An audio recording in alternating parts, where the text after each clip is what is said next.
Just got in from church. Earlier in the week I had picked up some pistol reloading, small pistol magnum primers. Have some primers here for the just the regular primers, not the magnum primers. It's going to be for this 357. Picked up some Winchester brass. Brand new brass, not reloads or anything. I'm going to take and reload a few of these 357 cartridges for my nephews, just to show them. I picked up me a box of 100. I guess it's probably something like I guess it's 158 grain hollow point lead.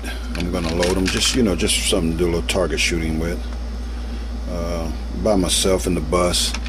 Then I'm going to use a Lee hand loader, not my regular presses that I use. I'm not going to work with those today. I'm just going to work with just some little hand loading, just to show my nephews how to hand load. It's very simple, very quick and easy.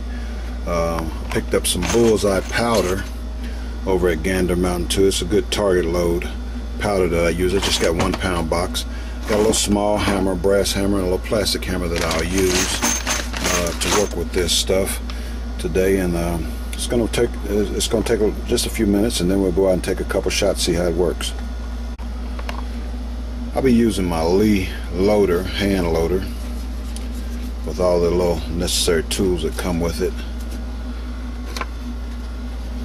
Lee is one of the loaders, that little hand loaders. I bought some. It's 38 Special 357 hand loader.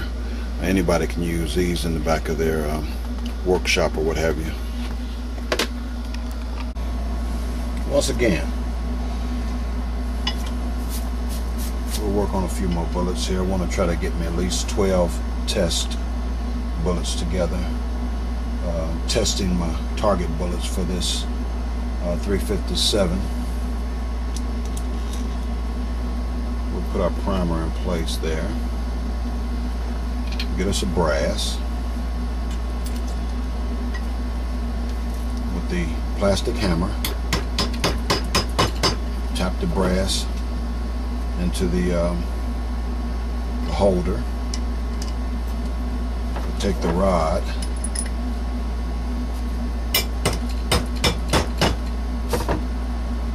which taps the primer in place. This little ring here with the hole in the bottom, we'll use it and the rod to release our hull from the holder, the sizer. We'll take this, add a little bit of powder with the proper measure, proper powder measure, 020 for this setting that we're doing. You take the brass and the bullet, drop it in the top. Use this little deal here once again, and you tap your lid into place. It goes down flush. We have a bullet ready to go. This is the slow way, but it's a sure way. You get the proper measurement using the proper chart with the 020 measure, powder measure, which I'm using for this particular formula. The bullseye, that's saying 3 grams for your target shooting with your 38 Special 357s. There we go. Go again. This is a piece of lead, square block of lead. You can use a block of steel or wood. Actually, you notice my table that I use is a plastic mini banquet table, which I use for a workbench out here. Have a couple blocks of wood with my presses secured down with C-clamps and vice grips type deal on the back.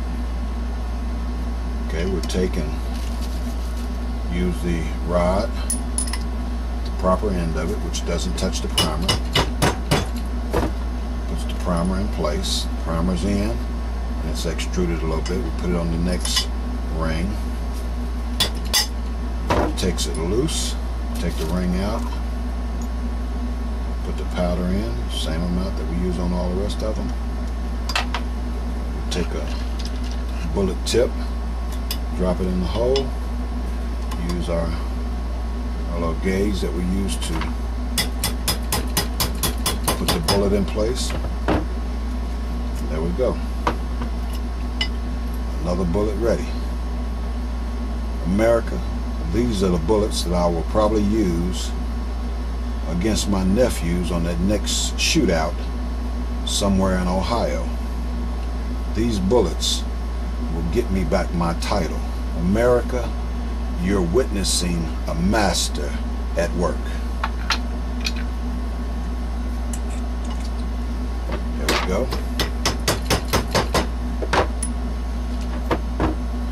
Then we'll take it. This little item here has a double use. We make sure the primer is down the right direction with the face toward the hull, as we would call them. You know, years ago, my granddaddy, I don't think he ever got into anything like making his own ammunition, but he was a target shooter also.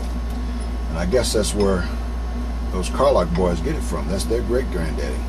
And they say he used to take and light matches on a fence post with his rifle. Now I know that seems strange to a lot of folks, but they called him Champ down in this area. This is where he was from, down here in Alabama. They called him Champ. And somebody asked me the other day, they said, what was the name they used to call your granddad? I said, they called him Champ.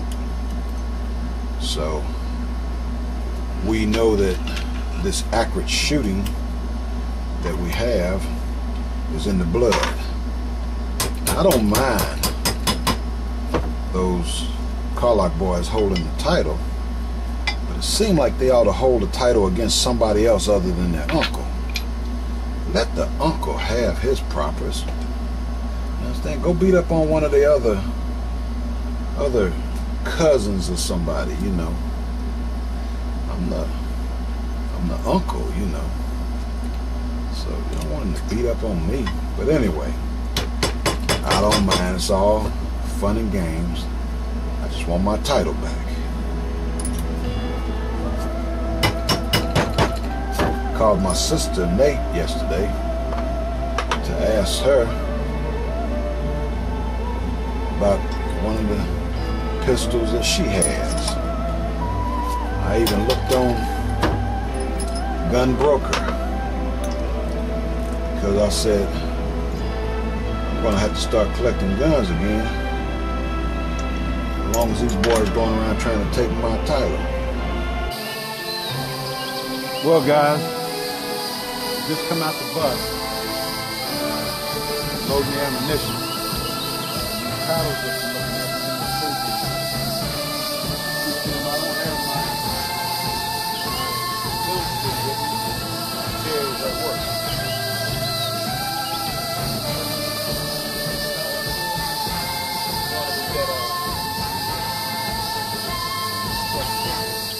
The ammunition you just saw me load inside the bucket.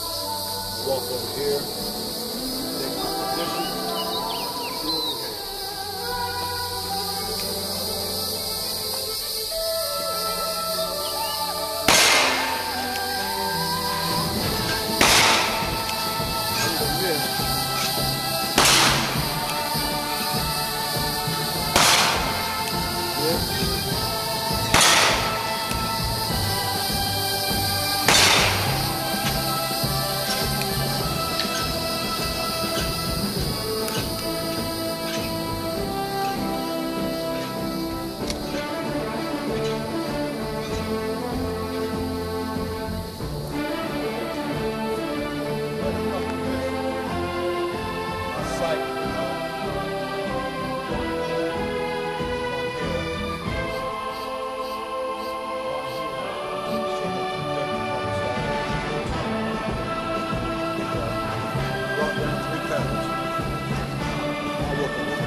transmission is working, fellas. I'm taking my title back. I'm coming back to Ohio for that shootout. You see them paddles still swinging? It's all right, I'm coming back. You know, we're in the same stomping ground. That's my old jugs up there, but I was just hitting the paddle so to make sure you saw them moving when them bullets hit them. That's that bullseye, fellas. Love you. Talk with you in a minute.